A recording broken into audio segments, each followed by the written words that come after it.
I've been looking for Joseph Bramah's birthplace. It's a bit hard to find, but I think this must be it because it looks like the one in the picture. I think this must have been where he was born on the 2nd of June, 1749. Now, you would have thought he might have become a farmer, but in fact, he got into cabinet making and he went on to work on locks. But before he got locked into that, he invented a vital piece of domestic equipment. With the new patented hinged valve underneath, this was the last word in comfort and hygiene, and remained for 100 years the most luxurious lavatory in the land.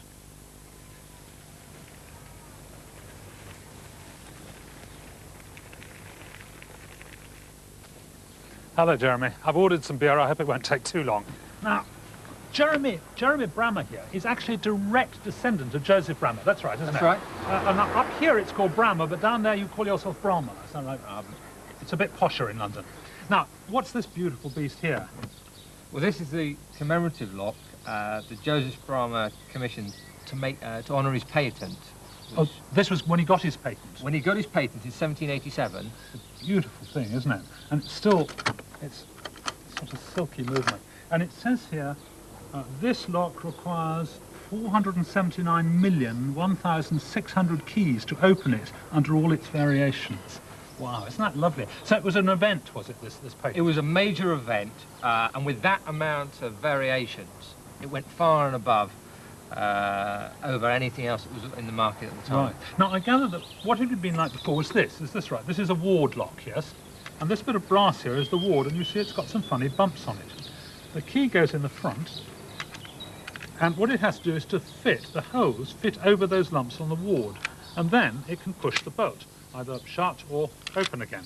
But the trouble was, you didn't need to make a fancy key at all. You just make a key with 2 straight spokes, and it would go past and open the lock. The other thing you could do was to put a bit of wax over a blank key without any hole at all, and you would put the key into the lock, and you just push it like that against the ward, and you could see that you would get a very nice impression of the ward on your bit of wax, and then you could cut your own key, which would fit perfectly. What Joseph Bramah did was to invent the idea of a cryptic lock. Now, I've made my own version of his original prototype, and it's not quite like he did it. I don't expect he had polythene bottles, but anyway, it's more or less the same. And this is the case, is that right, Jeremy? Yep. Yes. You're not laughing, are you? I wouldn't dream of it. I'm not sure I believe you there. And these are the levers. And you can see that my 3 levers are all the same length. You can see if I stand them side by side, they're all the same length here, and they've all got slots, but the slots are all at different heights. And that's the critical thing for a cryptic lock, one that's hidden, okay?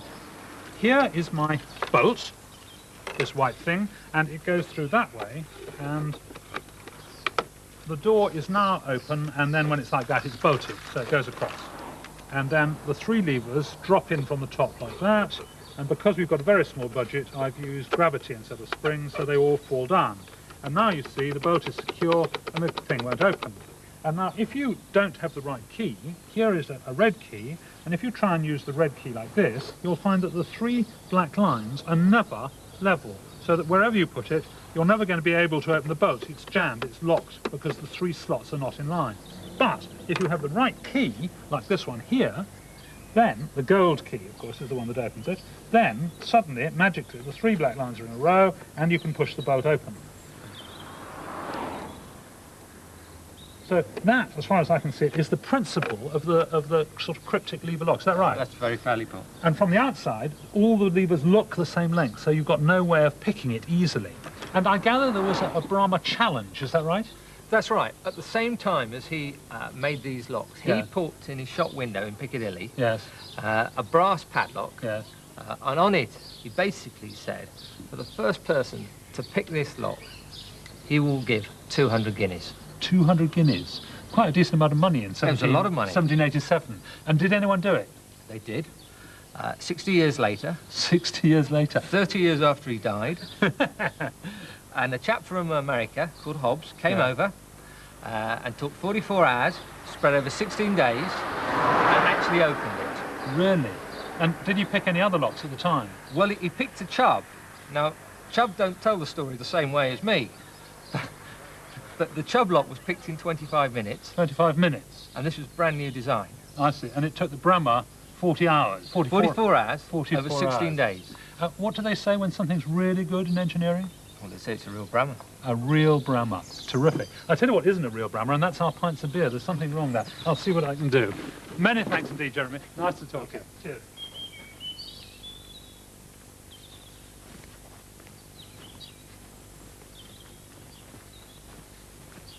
Joseph Bramah had terrible trouble getting his beer too.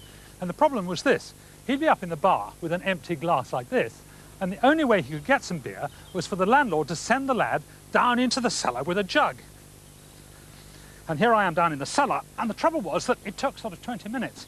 And when they came back, the jug was half empty, and the boy was sort of a bit wobbly. You know, he'd felt the need to taste the beer on the way. So what Joseph Bramah did was to invent the beer engine. This is my version of it. And he had a cylinder like this one, rather bigger, and he put the beer inside here, and you notice it's got straight sides, and then he's put a piston in after the beer, and to stop the beer leaking up the sides, he used a U-shaped leather seal like that. And I've got some draft excluder here, which should work rather well because it's draft beer. And when the thing was full, he put this piston in, and an enormous heavy weight on top. And the idea was that the beer was under pressure, and so it would run up, oh, that's fairly full. It would run up automatically up the pipe here to the bar. So all he needed was a tap on the bar, and the lad never needs to go down again, which was tough for the lad, but there you go. Now, this is my piston. It looks just like a bleach bottle, but it's actually full of lead shot, and it weighs about 50 pounds. And when I put it in, what should happen is the beer should go down here, up this pipe, up here, and fill up my glass on the bar. So, let's see if it works. Oh! Try and put it in the middle. Oh, beer's squirting out a bit. And there it goes.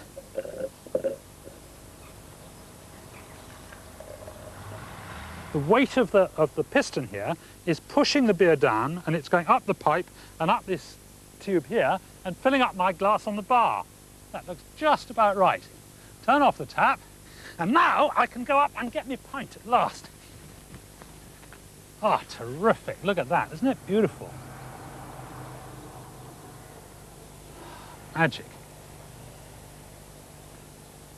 Very good. And about time too, if I may say so.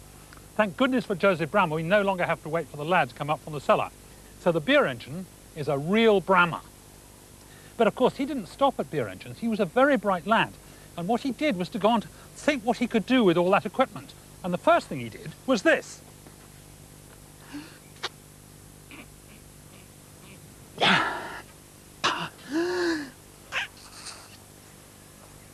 And you notice that that piston is rising very slightly in its cylinder. One more go. Even my puny breath can lift 50 pounds of lead shot. So Bramah realized he had a machine for multiplying forces, and that was the beginning of the science of hydraulics. What he did then was to get this, an ordinary hose connected to the kitchen tap down there, and put water in here. And I'm going to turn off the beer and open up the water, and just look at this. Up goes the piston. I've got, with fingertip control, I can lift 50 pounds of lead. No effort at all. And that's because, suppose there's 10 pounds per square inch of pressure in the water. There's a square inch, about 10 pounds pushing on there. Then under here, there's about 10 square inches. And old Blaise Pascal, 100 years before, had said that the pressure in a liquid is the same all through the liquid. So if there's 10 pounds per square inch here, then there's also 10 pounds per square inch under here. And 10 pounds on each of 10 square inches is 100 pounds pushing up this piston. It's a tremendous multiplier of force. And nowadays, of course, with just the force of your foot, you can stop an enormous truck because you can multiply the force up with the hydraulics in the brake pipes. So, what I'd like to do is drink a toast to Joseph Bramah. He was a very modest chap. When he had a portrait done in 1807 with a group of other engineers, he actually pointed away from the camera so the back of his head was in shot. Well, they didn't have a camera, so there was a chap painting a picture, and he stood for days pointing the wrong way, so the chap painted the back of his head. But even if he was modest, I would like to drink to his health, because he invented a lock, a lavatory, and hydraulics, and most important of all, the beer engine, to Joseph Bramah.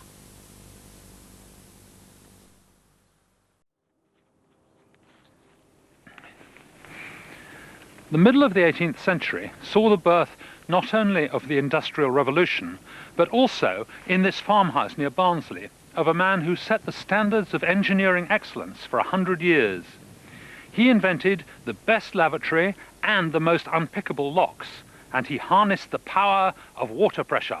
His name was Joseph Bramah. Joseph was expected to be a farmer, but he hurt his leg jumping at the annual feast at Bolton-on-Dearne. During his recovery, he took up woodworking. After 7 years as an apprentice to a cabinet maker, he decided to walk to London 170 miles to seek his fortune. What he actually found was a heaving mass of crime, poverty, squalor and filth. Bramah's contribution was his patent water closet, invented in 1778. It was clearly the best around, and he sold over 6,000 before the turn of the century. Flushed with success from the lavatory, Bramah turned to a new challenge, to build a better lock. I'm going to make a Bramah lock in the local pub, just up the road from his birthplace in Stainborough. Most of the locks at the time were ward locks, and I can show you a ward lock here. This is one. I'll just take the top off. I can show you how it works. Now the wards are actually these bits of brass here, and you have to have a key cut to a very funny shape to fit past them. Here we are. I'll put the key in there and you'll see those gaps in the key just fit over the wards so that it can then lock the lock. But the problem with the ward lock, it was easy to pick. Suppose you just took a flat bit of metal here and you put some wax on it and you put that carefully into the keyhole and then press it gently against the wards like that, and then take it out again, and on your key you would have a neat impression of the wards, and anyone could pick the lock. Now let me try and show you the principle of a Bramah lock. Here I've got a door held shut by a latch, and if I turn this barrel the latch opens and I can open the door. But if I can't turn the barrel, then I can't open the door. Here I've got a slider with a notch in it, and that slides into this groove here. It will engage with this fixed plate so the barrel won't turn. However, if I push it in until the notch lines up with the fixed plate, then I can turn the barrel and open the door. That really is the principle of the Bramah lock. Now in this particular lock there are 4 sliders, and if I line them up you'll see that the notches don't line up. In order to line up the notches I have to move the sliders by varying amounts, and when I do that then they will slide past a fixed plate. Now let me show you how the Bramah lock works. I've used just 4 sliders, but Bramah used many more, because the more sliders he used, the more combinations there were, and the harder the lock was to pick. You have to imagine that the whole of this is encased in metal, so the only bit of the lock you can see is the outside end, and from there's no way of working out how to pick the lock, because each of those sliders has to be pushed in to a different extent, and you can't tell how much. Fortunately, I've got a key. This is the shank of the key, and you'll see that in the shank there are little slots cut to various different lengths, and they're cut so that as you push them in, they will push the sliders to exactly the right amount to line up with that fixed plate. So I put my key in like that, and all 4 slots line up simultaneously, and now I can turn the key, turn the barrel, lift the latch and open the door. Just look at this beautiful Joseph Bramah commemorative lock. It's got 12 sliders, and it says on it, this lock requires 479,001,600 keys to open it under all its variations. And just listen, it's like oiled silk. A really beautiful lock, this. Joseph Bramah was so sure of himself and of the unpickability of his locks that he put in the window of his Piccadilly shop a padlock with a challenge, offering 200 guineas to the artist who shall be able to find an instrument to pick this lock. It was eventually picked 37 years after Bramah died by an American locksmith, Alfred Hobbs, who took 52 hours spread over 16 days. Bramah's inventive urges didn't end with the unpickable lock. In 1795 he made his most important breakthrough, hydraulics. Joseph Bramah realised a very clever thing, that you could multiply forces by using hydraulics. I've got one pipe here that's about 15 centimetres across, connected directly to this one here, which is about 3 centimetres across, and they're both full of water. If I push on the small piston, I put pressure on each square centimetre of water under it. This pressure must be the same for every square centimetre of water under the big piston, but it has 25 times as many square centimetres, so it's pushed up with 25 times the force. Of course, you can't get something for nothing, and you'll notice that I'm moving this pipe about 1 metre, and I'm only going up about 5 centimetres. Bramah realised that hydraulics could be used for more than just multiplying forces. His cunning beer engine used beer in the pipes instead of water. A weight on the big piston pumped the beer up to the bar. At the age of 65, Joseph Bramah was uprooting trees in the Ellis Holt forest with his hydraulic tree puller, but it was an icy cold day. He caught pneumonia and died. He was a truly brilliant engineer, and to this day, in Yorkshire at least, a beautiful piece of machinery is still called a real Bramah.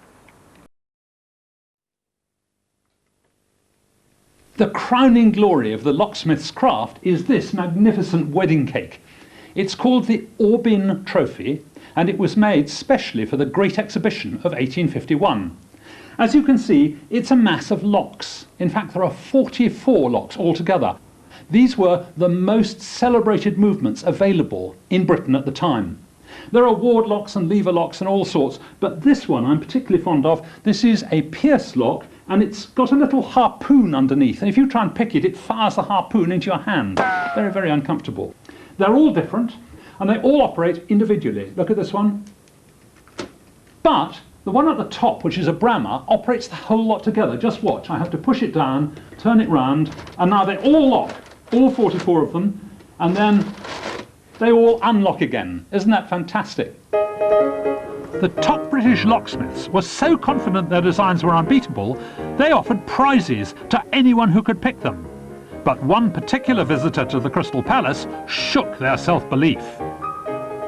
An American locksmith called Alfred Charles Hobbs came over to England for the Great Exhibition of 1851 and caused a public outcry when he successfully picked the Bramah Challenge lock.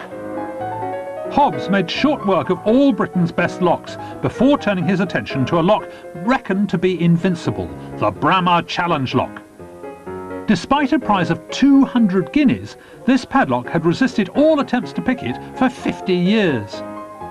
But working in secret, Hobbs opened it and caused a national outrage. Even today, no one's sure exactly what he did. So presumably he picked this quickly, did he? 51 hours. 51 hours. Spread over 16 days. Ah, you can't quite imagine a burglar spending 51 hours at your front door, can you? And not being caught. No, no, absolutely. And how do you think he did it? Well, whether he picked it or not is a matter of debate. He opened it. Right. And the judges determined that we should pay the 200 guineas, which we did. What was he up against? Well, the Bramah mechanism was a revolutionary mechanism in its day. Right. This 12-guard system, 12-slided system, has got something like 64 million variations potentially in it. The challenge padlock, reputed to be 18-slided, has a multiple of that. Right. And so it's a very, very That's difficult quite a tough thing. challenge. Oh, yes. It's an awesome challenge. Do you think there could have been a hint of foul play here? Well, I'm a Bramah. So you're biased. So I have a bias. Okay. But we paid, I mean, he certainly got it open. Right. And you paid the money out. And whether he did it in the spirit of the challenge is a different matter. They made a lot of fuss at the time, didn't they? Oh, yes. Yeah. But it was paid. They paid. That's right. So what we'd like to do is find out what happened to this, the most famous lock in the world. We've challenged the Science Museum to open it up for the first time in 150 years, try and discover what Hobbs was up to and solve the mystery. According to the museum archives, no one's opened this lock since Hobbs in 1851.